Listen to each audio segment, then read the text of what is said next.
Sudah ya.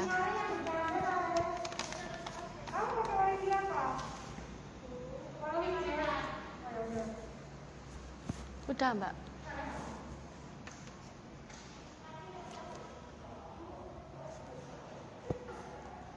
Halo Sobat Sehat, Assalamualaikum warahmatullahi wabarakatuh. Salam sejahtera untuk kita semua. Nah, balik lagi nih ya di hari Jumat, sambil santai, sambil dengerin beberapa informasi, atau kita bisa sharing-sharing ilmu dan pengalaman bersama kita Puskesmas Polowijen di sesi Puskesmas Polowijen Berbagi. Baik, perkenalkan, saya Dini, sanitarian Puskesmas Polowijen sebagai moderator. Nah, di sesi kali ini kita akan bahas tentang gerakan masyarakat hidup sehat di era pandemi yang akan disampaikan langsung oleh narasumber kita, yaitu Yustifi Nadia, Sarjana Kesehatan Masyarakat sebagai promosi kesehatannya Puskesmas Polowijen.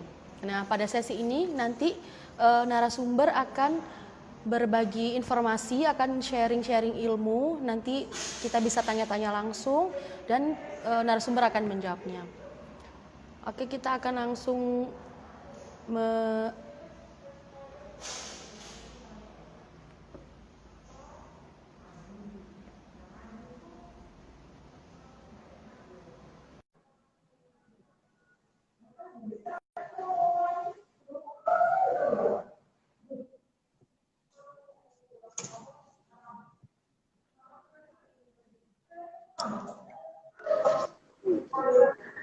Bentar.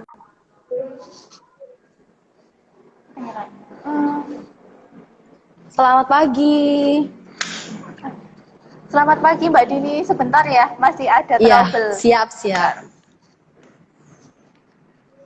Baik, mungkin untuk teman-teman yang mau tanya-tanya nanti bisa dipersiapkan pertanyaannya, bisa langsung tanya semuanya sama narasumber. Sudah siap, Kak?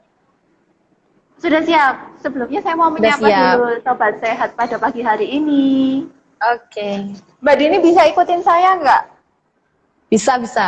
Oke. Kan temanya hari ini Germas di era adaptasi kebiasaan baru.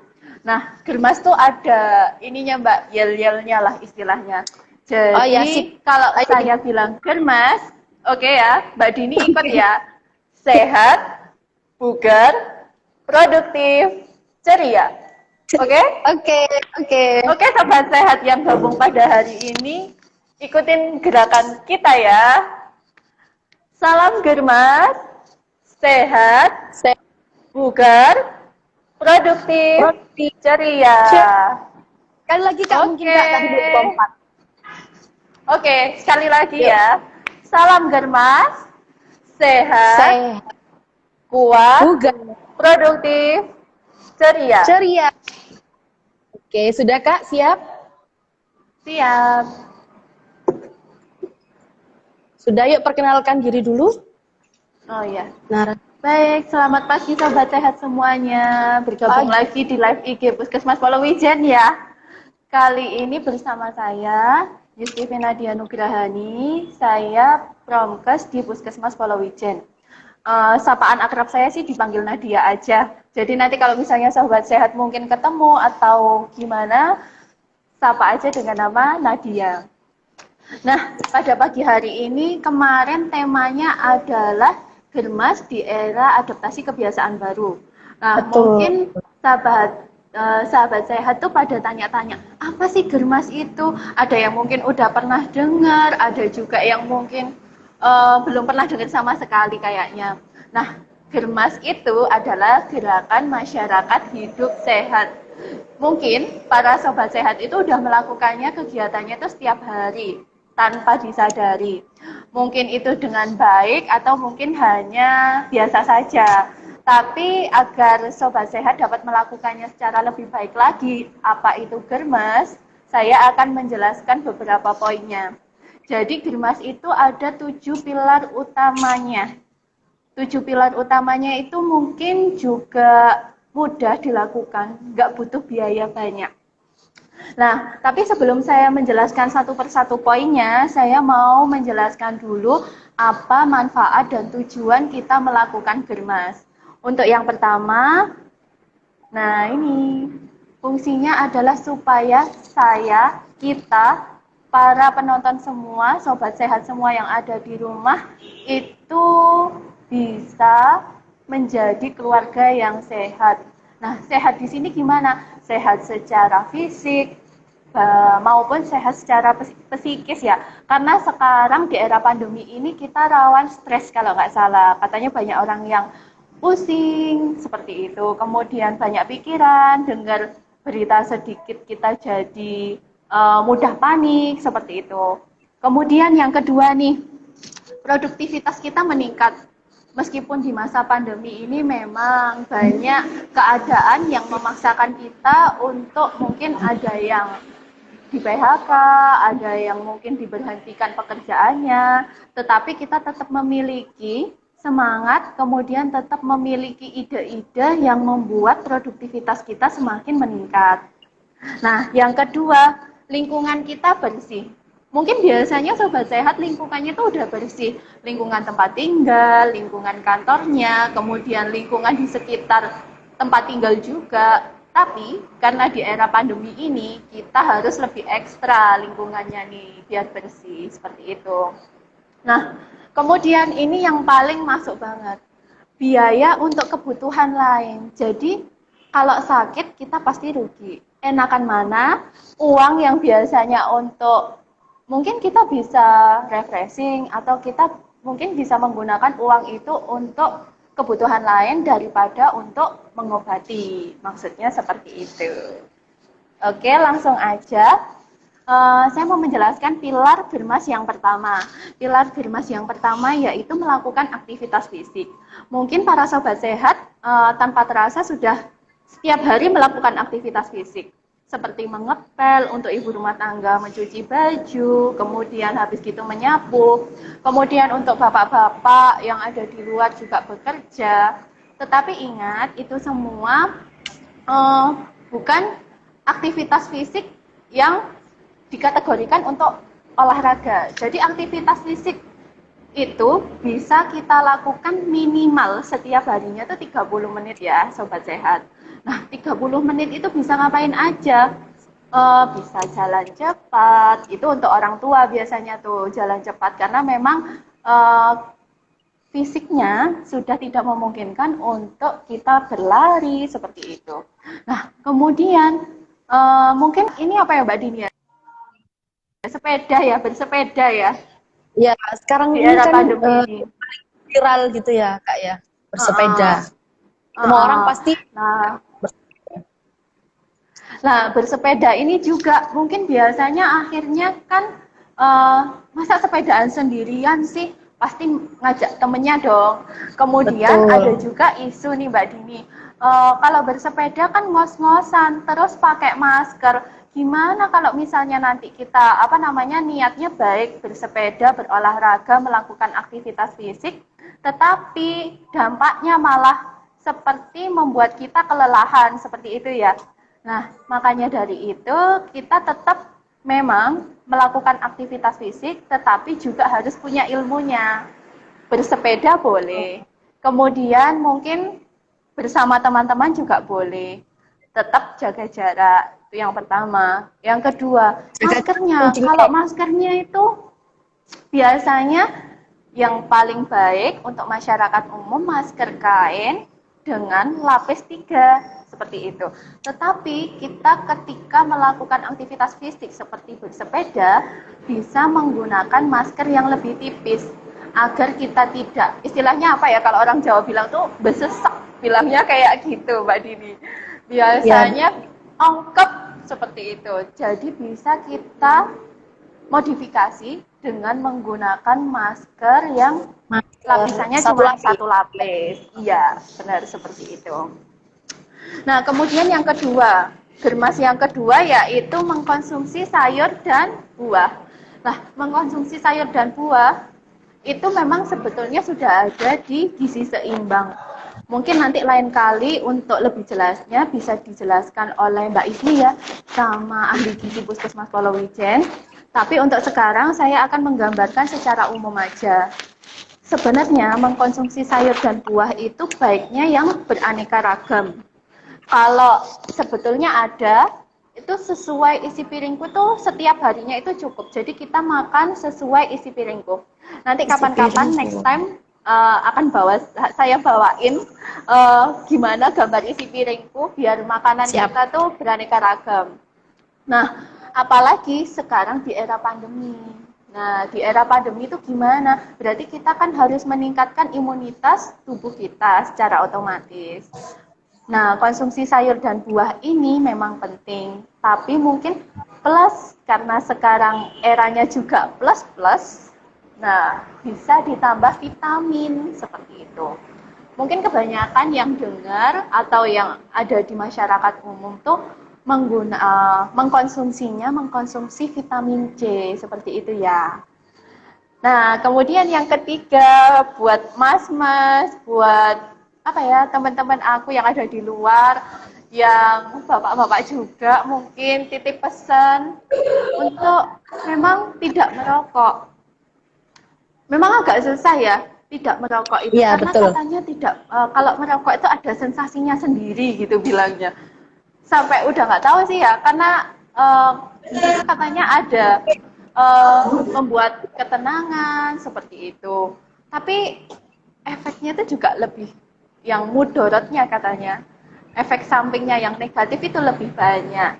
Nah, pilih mana nih? Positifnya emang mungkin bikin tenang, tapi negatifnya juga lebih banyak. Karena kalau di era COVID sekarang ini, penularan untuk COVID itu terhadap perokok itu resikonya lebih tinggi.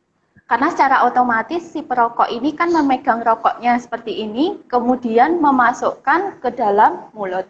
Nah, Ya, betul. sedangkan penularan COVID pada saat ini penularannya dia melalui percikan air ludah yang ketika terkena oleh tangan kita, kemudian dia apabila kita tidak cuci tangan nih ya, itu bisa masuk melalui ketika kita mengucek-ngucek mata.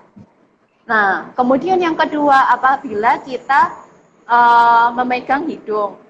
Kemudian yang ketiga apabila kita menempelkan itu tadi. Kalau orang perokok tadi kan menempelkan rokoknya ada di mulut seperti dalam itu. mulut. Iya.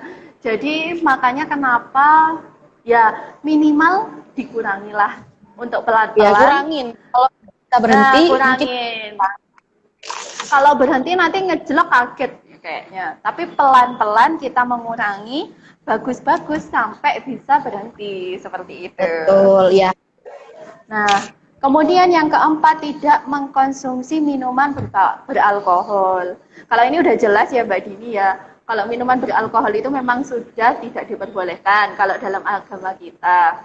Kemudian efek sampingnya memang untuk tubuh pun, untuk semua organ tubuh yang ada di dalam pun itu pasti juga jelek karena efeknya ke ginjal, ke organ-organ dalam yang ada di dalam tubuh kita. Jadi kalau yang ini nih udah fix Efek fix.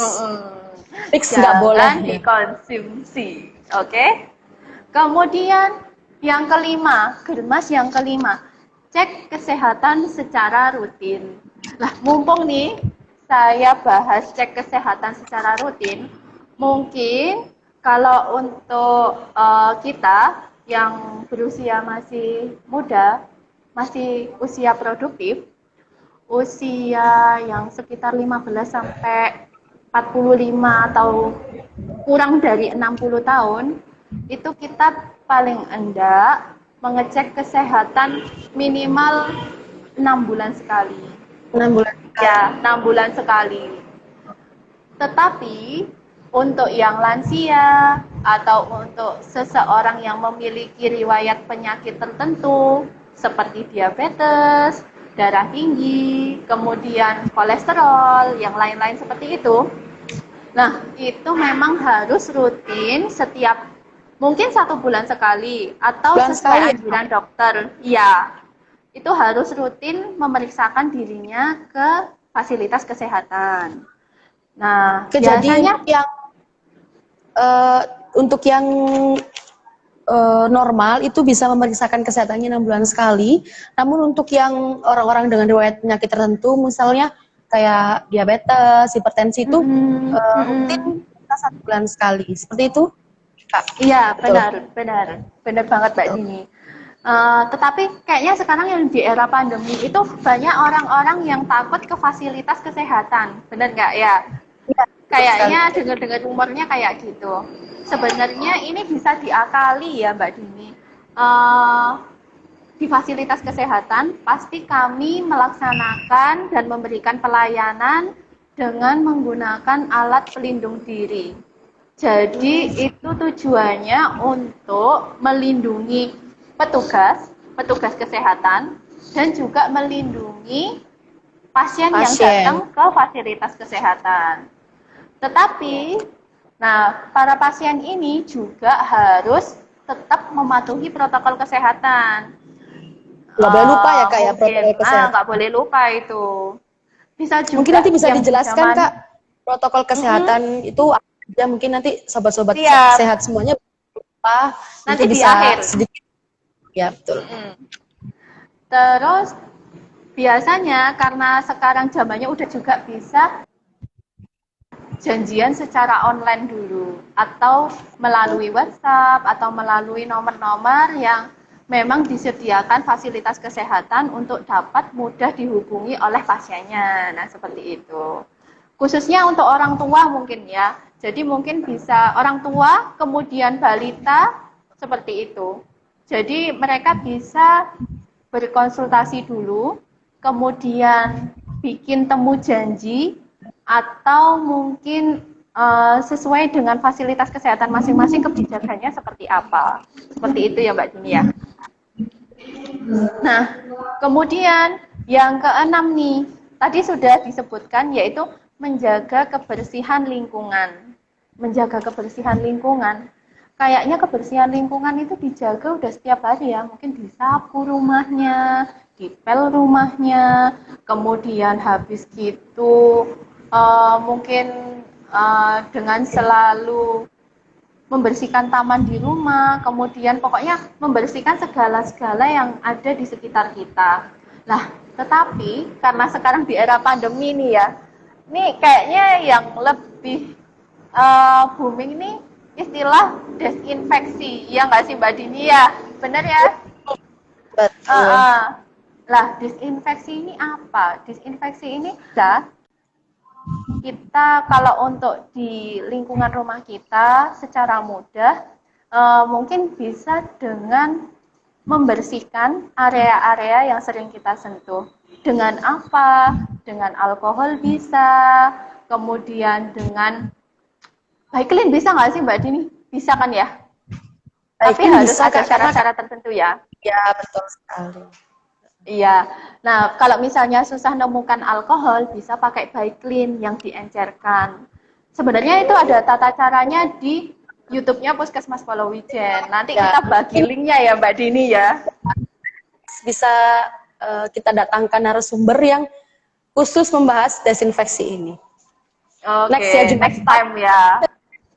Ya. Oke. Yang penting yang sering dibersihkan sekarang yaitu benda-benda yang sering kita sentuh.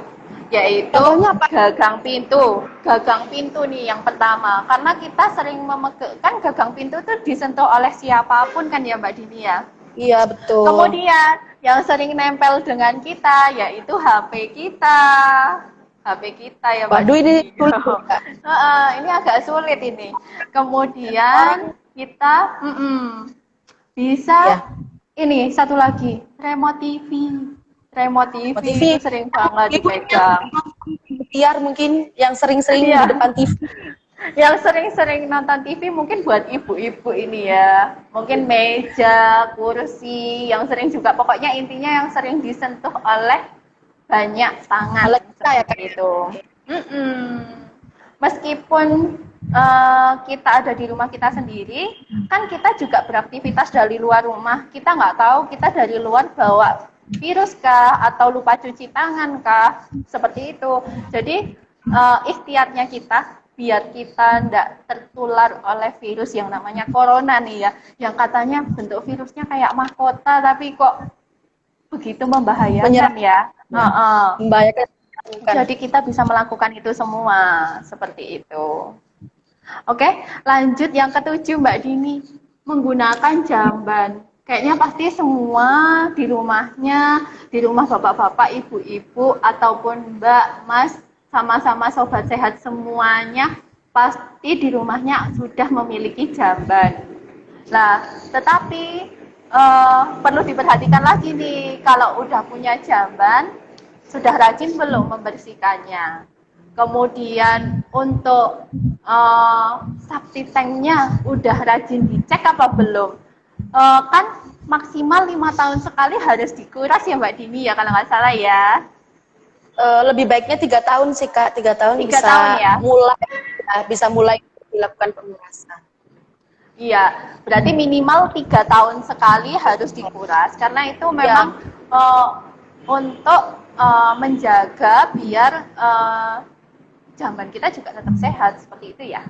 Betul. Kemudian jangan sampai kita buang-buang mungkin barang-barang ke dalam kloset atau ke dalam jamban. Biasanya membuat salurannya itu buntu seperti itu. Ya.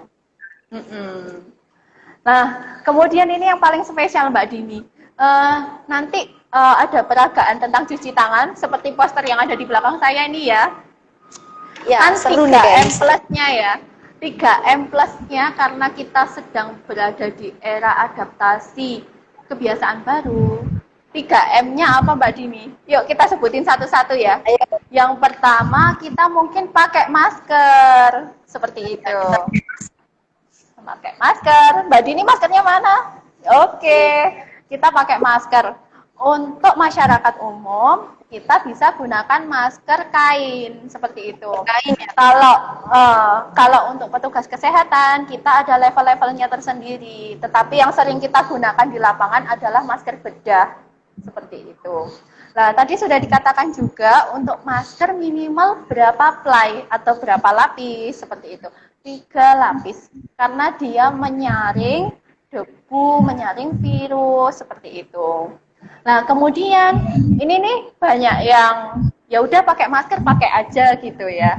Tapi lupa cara penyimpanannya, cara nyucinya harus seperti apa. Kemudian kalau ketika kita makan seperti itu ya. Nah, masker 3 ply atau 3 lapis ini kita gunakan. Tetapi wajib menutupi hidung, mulut sampai ke dagu. Seperti itu. Nah, kalau misalnya kita makan gimana? Sebaiknya jangan ditaruh di bawah dagu. Biasanya kan diturunin gitu ya Mbak Dini ya. Di bawah dagu. Kemudian, nah bahayanya apa? Karena bagian terluar dari masker itu, bagian luarnya itu dia kan udah banyak kotoran yang menempel. Virus, debu kita nggak tahu, nggak kelihatan. Dia banyak menempel di situ, apabila kita turunkan dan tetap menempel di dagu, nah dia virusnya akan berkembang biak di sini, nempel juga. Apalagi yang perempuan ya, biasanya pakai jilbab ya, akhirnya nempel di jilbabnya seperti itu. Nah, lebih baik kalau misalnya kita punya kotak tersendiri, nah kita bisa simpan nih di kotak tersendiri seperti ini ya. Bisa juga disimpan di plastik. Pokoknya apa aja ketika kita makan atau ketika kita apapun yang minum bisa kita sediain kotak plastik atau plastik terserah. Pokoknya yang enggak memungkinkan virus itu semakin menempel di bagian-bagian tubuh kita seperti itu. Nah, kemudian pemakaiannya untuk masker maksimal berapa jam? Nah, maksimalnya kalau untuk masker itu, masker kainnya kita maksimal pemakaiannya 4 jam. Ya, 4 jam aja 4 jam.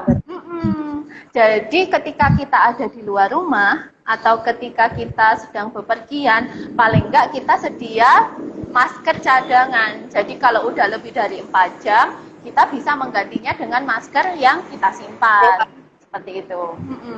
Karena juga biasanya kan maskernya udah lembab ya Mbak Dini ya. Basah seperti itu karena kena uap udara pernafasan kita sendiri biasanya. Jadi mungkin ada yang lengket atau gimana kayak gitu. Nah, terus M yang ketiga, M yang kedua ya Mbak Dini ya, menjaga jarak. Wah, biasanya karena kita sekarang udah beraktivitas secara normal kembali, bekerja kembali, kemudian udah mungkin ada yang bersekolah atau melakukan kegiatan di luar, mungkin ke pasar, ke tempat umum, ke bank atau kemanapun. Nah, itu pasti kita bertemu dengan banyak orang. Kita nggak tahu ya, orang itu sehat atau gimana, atau sakit.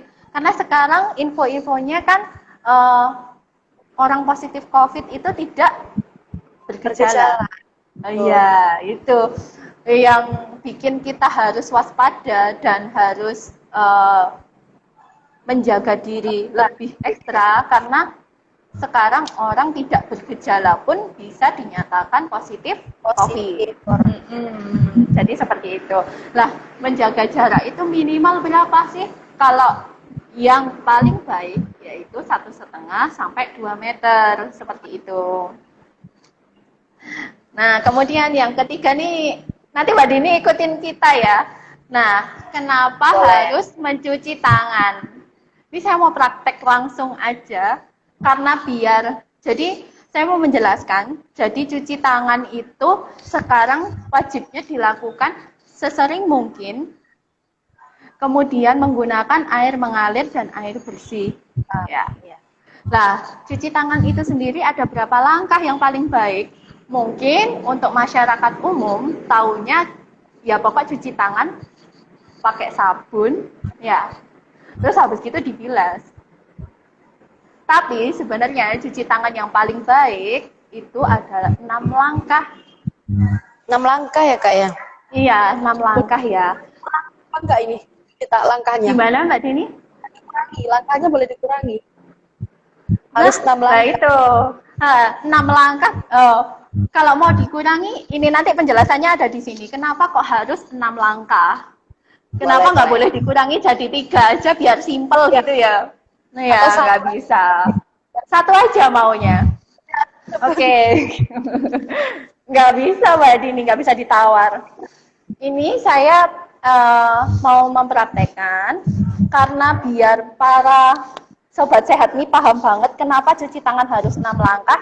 Saya akan mempraktekannya dengan menggunakan handscoon, kemudian sabunnya biar kelihatan di video ini, saya ganti dengan pewarna.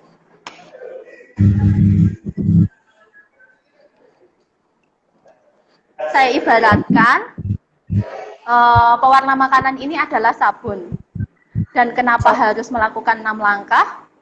Sebenarnya untuk langkah-langkahnya mudah banget, nggak perlu ribet.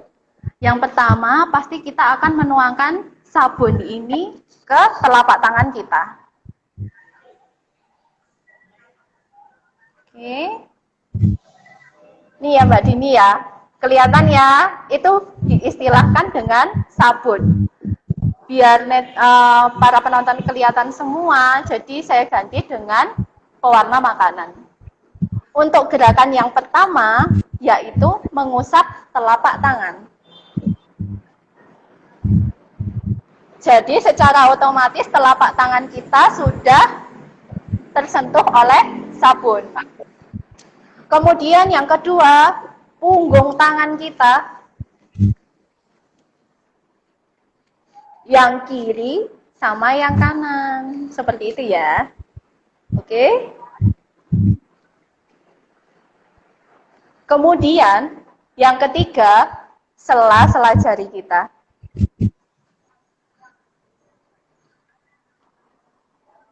Oke, sudah. Nah, yang keempat, gerakan seperti orang dirijen, kalau saya bilang tuh Mbak Dini, kayak orang dirijen gitu. Jadi kayak ini sebenarnya kalau dalam bahasa yang kita sering gunakan tuh, yaitu dengan gerakan mengunci. Mengunci. Gitu. Gerakan mengunci. Sama, bergantian kanan dan kiri, seperti itu. Kemudian yang itu tadi sudah keempat. Ya. Selanjutnya yang kelima, putar-putar jempol kita. Jempol kanan dan jempol kiri, seperti itu. Nah, yang terakhir apa? Kuku-kuku jari kita. Nah, di sini kan banyak kuman yang menempel, kemudian kita nggak tahu. Mungkin kita pas gatel, garuk-garuk, wah lupa itu. Gini gerakannya. Kuncupkan kuku jari, kemudian gesek di telapak tangan kita secara bergantian. Nah, kelihatan ya Mbak Dini ya? Iya, Ini kelihatan. apa namanya, sabunnya atau pewarna makanannya sudah full memenuhi tangan saya ya Mbak Dini ya. Jadi kalau diibaratkan sabun itu tadi, jadi sabun itu sudah membasuh seluruh telapak tangan kita. Jadi kalau misalnya dikurangin, mungkin ada yang masih nempel di sela-sela jari kita, mungkin ada yang masih nempel di ibu jari kita, mungkin juga ada yang masih nempel di kuku-kuku jari kita. Yuk Mbak Dini, kita praktekkan bareng-bareng ya sekali lagi ya. Oke? Oke, yang pertama. Sebenarnya ini ada lagunya tapi saya agak-agak lupa ini. Tapi kita coba aja ya. Oke. Mari kita cuci tangan dengan 6 langkah. Ada lagunya ini, kayaknya lagunya becak-becak. Kalau ingat, mungkin ini saya dapat dari Mbak Nirmala nih. Tapi mungkin Mbak Nirmala pas nonton nanti bisa lah dibenerin kali ya Mbak Nir. Gosok telapak tangan, punggung kiri dan kanan, sela-sela jarimu, lalu gerak mengunci. Basuhkan ibu jari, kucupkan kuku jari, bilas, bilas, bebas dari infeksi. Bisa Mbak Dini ya? Mudah banget kan ya? Buat sobat sehat pasti bisa lah. Nanti kalau misalnya agak kebingungan, lihat di YouTube Puskesmas Polowijen, di sana ada cara mencuci tangan secara 6 langkah seperti itu. Oke, sementara ini saya mau ngelepas ini dulu ya Mbak Didi ya. Boleh, silakan. Untuk sobat sehat semua yang mau tanya bisa langsung drop di kolom komentar ya. Nanti biar semuanya sama langsung sama narasumber. Udah Mbak Dini, jadi 7 pilar Germas itu tadi itu melakukan aktivitas fisik, kemudian yang kedua mengkonsumsi sayur dan buah, kemudian yang ketiga tidak merokok, yang keempat itu tidak mengkonsumsi minuman beralkohol, kemudian yang kelima cek kesehatan secara rutin. Untuk yang mungkin kita dalam kondisi sehat bisa 6 bulan sekali, kemudian yang punya penyakit tertentu kita mungkin bisa 1 bulan sekali. Kemudian kita harus menjaga kebersihan lingkungan. Nah, yang ketujuh kita bisa menggunakan jamban sehat. Nah, 3M plusnya tadi apa? Karena masa adaptasi. 1, memakai masker. 2, menjaga jarak. Nah, yang ketiga mencuci tangan. Seperti itu. Nah, ada yang bilang lagi, ketika kita mencuci tangan, harus gimana? Boleh pakai cuci tangan pakai sabun batangan? Enggak. Apa harus pakai sabun cair seperti itu? Nah, sebetulnya untuk sabun kita bebaskan. Sabun cuci tangan pakai sabun yang batangan bisa, mau pakai yang cair bisa. Asal jangan sering-sering pakai sunlight ya. Atau sering-sering pakai sabun cuci piring. Karena itu menyebabkan tangan kita menjadi mudah iritasi, seperti itu. Sudah Mbak Dini, terima kasih. Itu yang bisa saya sampaikan. Terima kasih Kak. Jadi ini mungkin ada beberapa pertanyaan ya dari Sobat Sehat. Ini saya bacakan. Bagaimana kita menyadarkan orang-orang atau masyarakat yang masih merokok di area bebas rokok. Jadi mereka ini merokok bukan di smoking area. Jadi itu mungkin gimana cara kita untuk menyadarkan, gimana cara kita untuk menegurnya gitu Kak mungkin. Ini pertanyaannya luas ya jawabannya. Maksudnya antara setiap orang beda-beda pasti untuk perlakuannya atau memodifikasi caranya. Tetapi sebenarnya mungkin dari petugas kesehatan pun juga sudah tidak kurang-kurang untuk memberikan informasi kesehatan atau promosi kesehatan di tempat-tempat umum agar tetap menyediakan ruang-ruang khusus untuk merokok. Kemudian untuk masyarakat pun juga sudah diberitahu agar tetap menjaga atau memberikan, bolehlah mungkin ada merokok, ada ruangnya tersendiri, tetapi juga harus tahu lingkungan. Bisa jadi di situ ada balita atau ada orang tua yang mungkin akan terganggu dengan asap rokok. Mungkin untuk sobat sehat yang pernah mengalami ketika di ruang bebas asap rokok tetapi tetap ada yang merokok, langsung bilang aja sih kalau menurut saya, karena itu yang lebih baik, tapi mungkin caranya lebih halus karena mereka juga mungkin satu nggak membaca kalau di situ itu ada tulisan di sini tuh nggak boleh merokok, maksudnya seperti itu. Kemudian yang kedua, mungkin kayaknya ada perdanya juga atau ada peraturannya, mungkin ada dendanya. Mungkin kalau yang lebih tahu bisa langsung disampaikan, ini loh perdanya seperti ini, harusnya seperti ini. Tapi juga yang paling penting memang kita juga bisa memberikan atau menyampaikan informasi tetapi tidak langsung menjudge. Biasanya orang-orang langsung menjudge, begini, akhirnya bertengkar atau menimbulkan keributan. Tujuan kita baik, tapi mungkin cara kita salah, jadinya orang yang merokok pun tidak mendapatkan informasi secara baik, kita pun juga akhirnya orang itu juga nggak mengerti maksud kita kalau kita itu merasa terganggu. Jadi mungkin pelan-pelan, karena kita sudah banyak mendapatkan informasi kesehatan, kita bisa sampaikan poin-poinnya, itu yang lebih masuk akal, seperti itu. Jadi tadi ini intinya kita bisa sama atau menyampaikan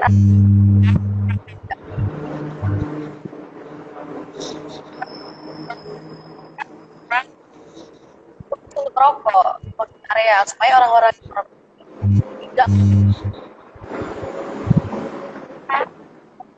jika melihat orang-orang yang merokok bukan di tempat yang semestinya, kita bisa menegur secara pelan-pelan atau bahasanya mungkin yang sopan seperti itu ya.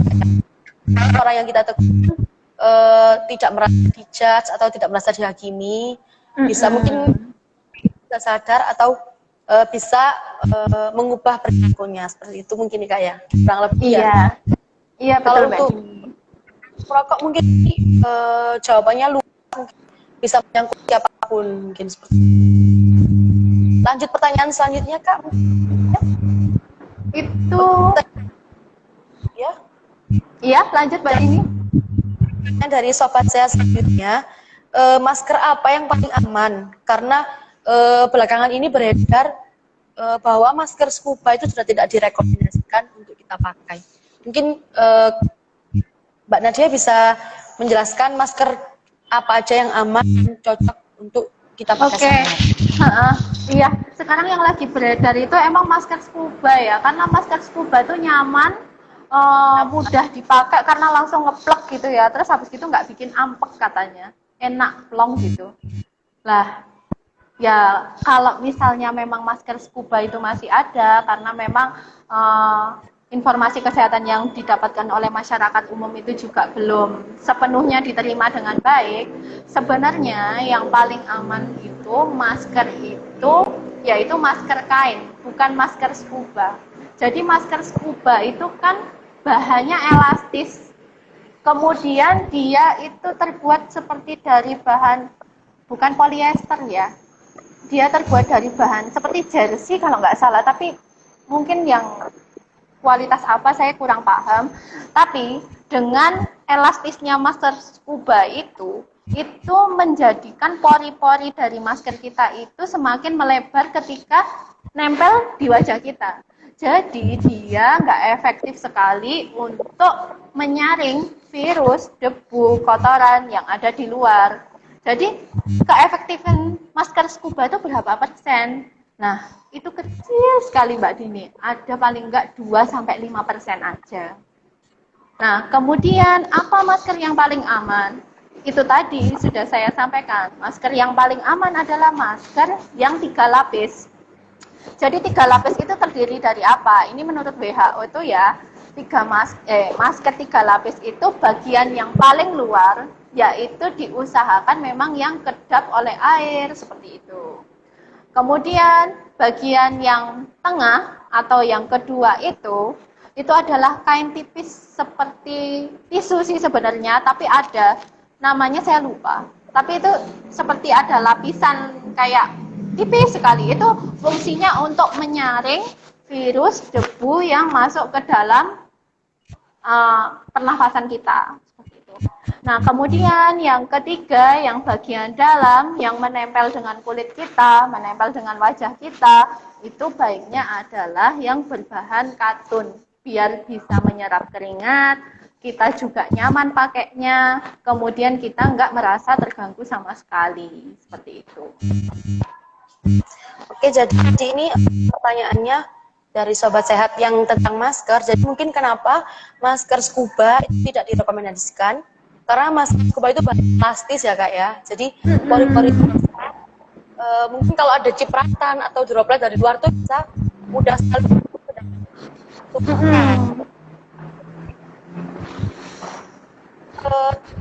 WHO itu rekomendasikan masker yang cocok untuk kita pakai, yaitu masker 3 play atau 3 lapis. 3 lapis. Lapis yang pertama itu bisa menyaring cairan atau di luar. Selanjutnya ada yang bagian untuk menyaring kain, dan yang terakhir ada mungkin bisa agak nyaman digunakan sama kita ya. Iya, itu mungkin Kak ya, Mbak Dini. Pertanyaan selanjutnya ya Kak ya, dari Sobat Sehat yang lain. Masker kain itu memang digunakan selama 4 jam. Mungkin alasannya kenapa gitu. Jadi saya nanya, masker kain juga digunakan juga selama 4 jam. Ini bisa dijelaskan? Itu tadi mungkin di awal udah saya sampaikan ya, terkait kenapa maksimalnya dipakai cuma 4 jam aja. Nah, beda lagi dengan kita untuk tenaga medis yang pakai masker bedah. Kalau masker bedah ini mungkin bisa digunakan untuk Sobat Sehat yang belum tahu nih, ini maksimal 8 jam. Seperti itu. Kemudian kenapa kok masker kain cuman 4 jam aja? Karena di masker kain itu dia lapisannya mungkin nggak sebagus masker bedah ya, karena memang sudah beda bahannya juga, seperti itu.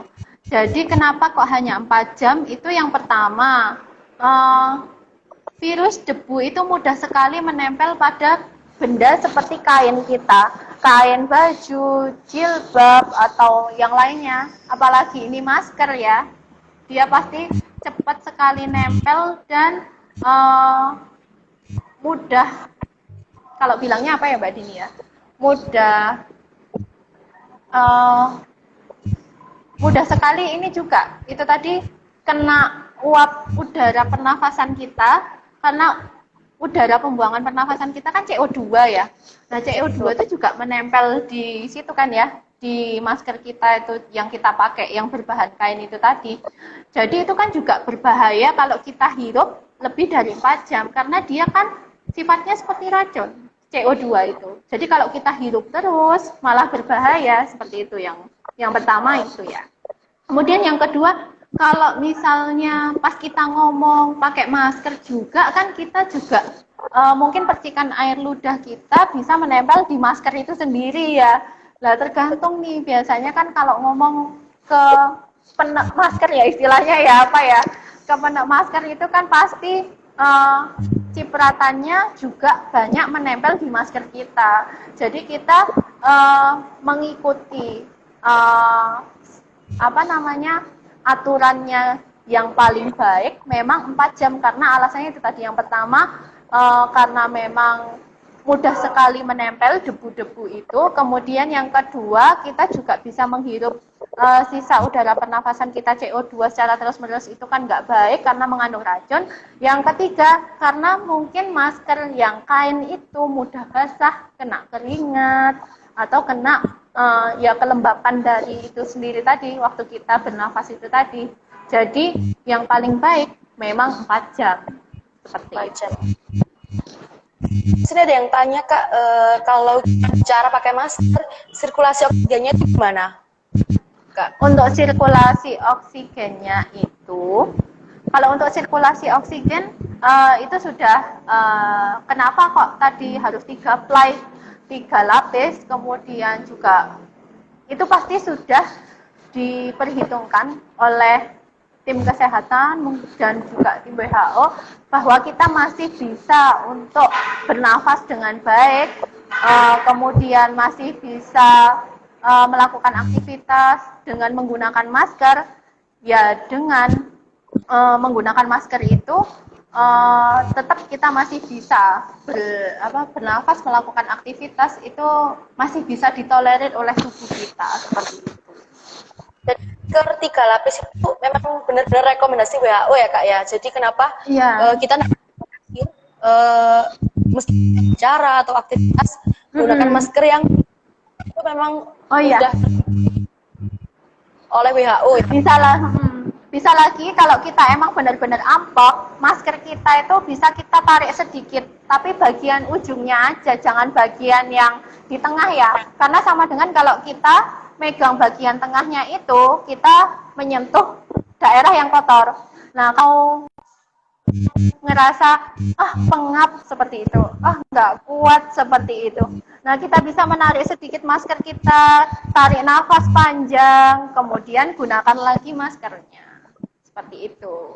Kalau misalnya lelah pakai masker. Terus masih lanjut ya Kak ya, ada beberapa pertanyaan lagi. Ya, berapa Mbak Dini nih? Kayaknya para semangat ya, sobat sehatnya ya. Ada sekitar 2 lagi belum jawab. Oke. Pertanyaan selanjutnya ada Bu, masker kain apakah bisa dicuci? Terus perlakuan khusus. Iya. Ini dari teman aku nih. Sekali pakai apa bisa dicuci lagi? Oke, pertanyaannya dari BSAJ itu kalau nggak salah ya. Halo, assalamualaikum komandan yang jauh di sana. Ya, mungkin lagi aktivitas ya. Bu, masker kain apa bisa dicuci? Bisa lah, karena kan dia bukan masker sekali pakai. Kecuali masker bedah. Kalau masker bedah ini adalah masker sekali pakai. Tapi kalau masker kain pasti bisa dicuci. Nah, ini cara nyucinya gimana? Karena sekarang kita di masa pandemi, cara nyucinya juga harus beda. Sebenarnya ini ada videonya ya Mbak Dini ya di YouTube-nya Puskesmas. Saya akan jelaskan sedikit bahwa masker kain ini sebaiknya ketika setelah kita gunakan di era pandemi ini, kita rendam dahulu dengan mungkin Baiklin atau mungkin yang mengandung bisa mematikan kuman. Kalau mungkin di pasaran, orang-orang bisa menemukan dengan mudah dengan membeli produk yang mengandung hidrogen peroksida. Mungkin ada di dalam vanis. Itu yang paling mudah. Ini yang paling mudah aja. Kemudian baru dikucek biasanya, dibersihkan secara pelan-pelan, habis itu baru dicuci seperti biasanya. Udah itu aja cukup, nggak perlu yang lain-lain. Mudah banget kok.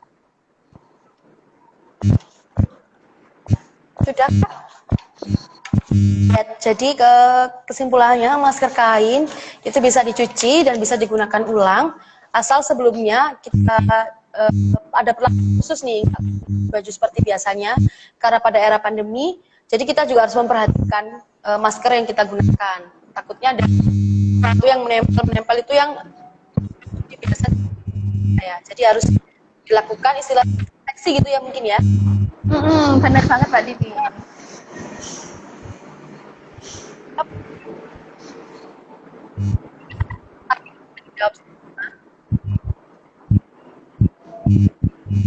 Udah terjawab semua ya Mbak? Iya. Udah ya Mbak Dini. Oke, kalau dari saya mungkin untuk yang disampaikan cukup itu aja.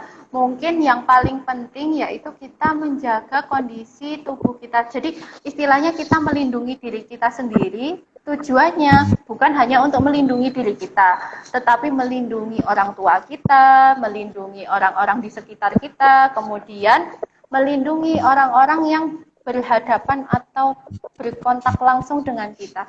Jadi ketika kita ikhtiarnya kita memakai masker, mencuci tangan, berjaga jarak, itu manfaatnya bukan hanya untuk diri kita sendiri, tetapi untuk orang lain.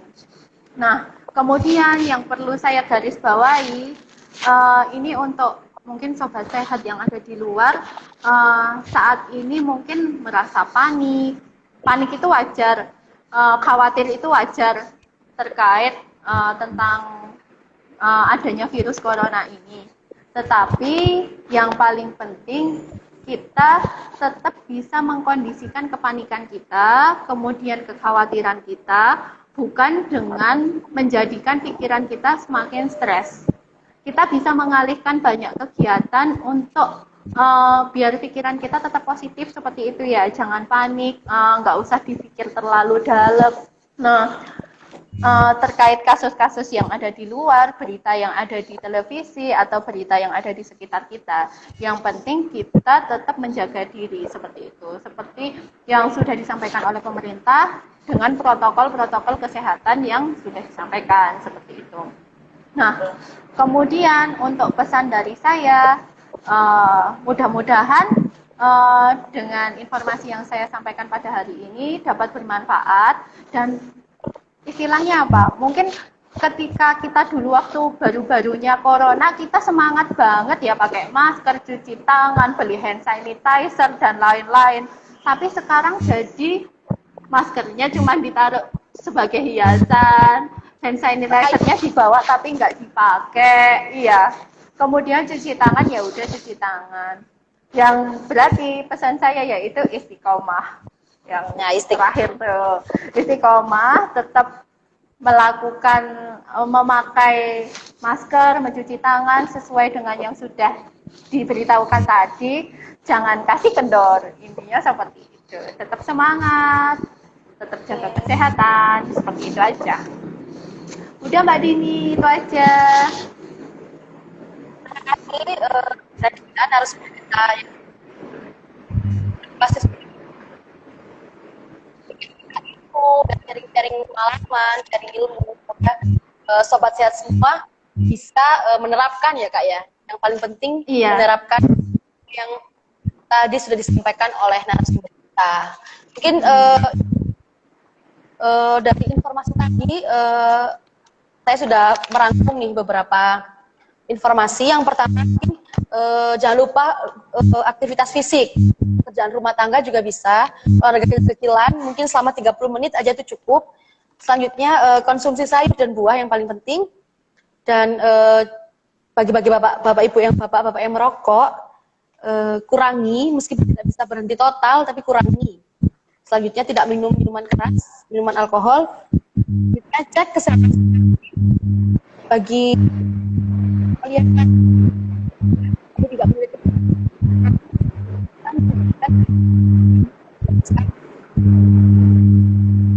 seperti diabetes dan lain, itu bisa mengecek kesehatannya selama rutin 1 bulan sekali.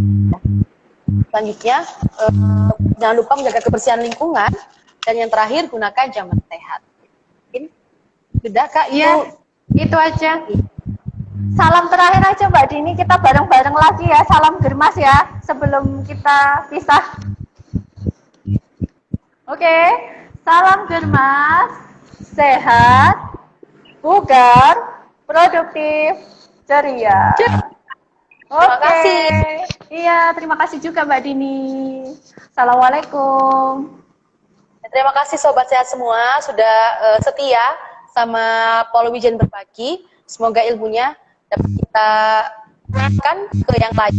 Terima kasih, sampai ketemu di sesi selanjutnya. Assalamualaikum warahmatullahi wabarakatuh.